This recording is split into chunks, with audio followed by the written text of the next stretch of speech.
Kim Chu, may plano na nga bang magkaanak? Say mo, Paulo. I've seen a lot of change, been through a lot of pain. Some things are not the same as they were a year ago, but all will be okay. I move on each and every day. The past. Nakakaloka nga ang nabanggit ni Kim Chu sa asap natin to kung saan nagkaroon ng pa-surprise ang naturang show kay Kim at may mga pabalons pang inahandog sa dalaga. May nakalagay nga na congratulations Kim. Nagbahagi naman ang Queen of the Dance Floor sa kanyang Instagram story ng video na yon kung saan nagpapasalamat nga siya sa Asa family at nagbiro pang dalaga ng It's a Girl. At dahil nga dito, naging usap-usapan tuloy na tila ready na nga raw si Kim sa pagkakaroon ng supling. Sa bagay, nasa tamang edad naman na siya para bumuo ng sariling pamilya at magkaroon ng mga anak.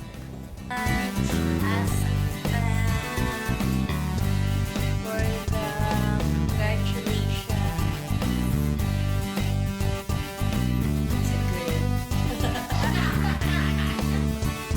It's a girl. Simula nga nang maging magka-love team ang Kim Pao, marami na nga ang naganap.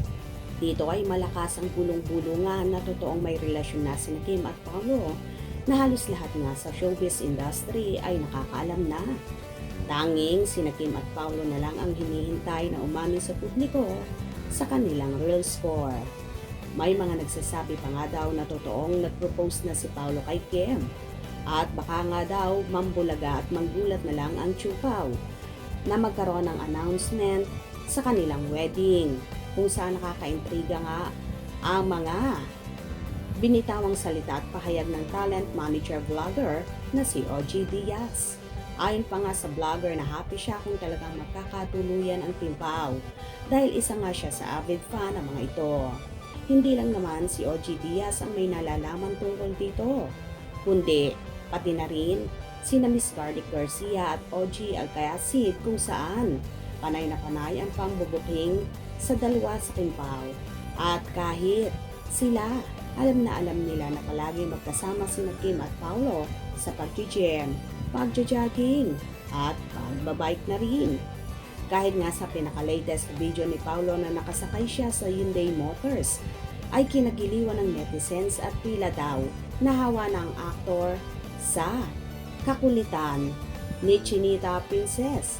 At sinasabi pa nga ng ilan na habang sinushoot ang naturang video na yon ay kasama si Kim kung saan ibinuking pa nga ng isa nilang kaibigan at palaging kasama na si David.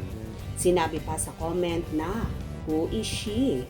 Ito rin kasi ang naging caption ni Kim sa kanyang video kung saan nag-weightlifting ang actress. Hope you enjoyed. Please subscribe for more info.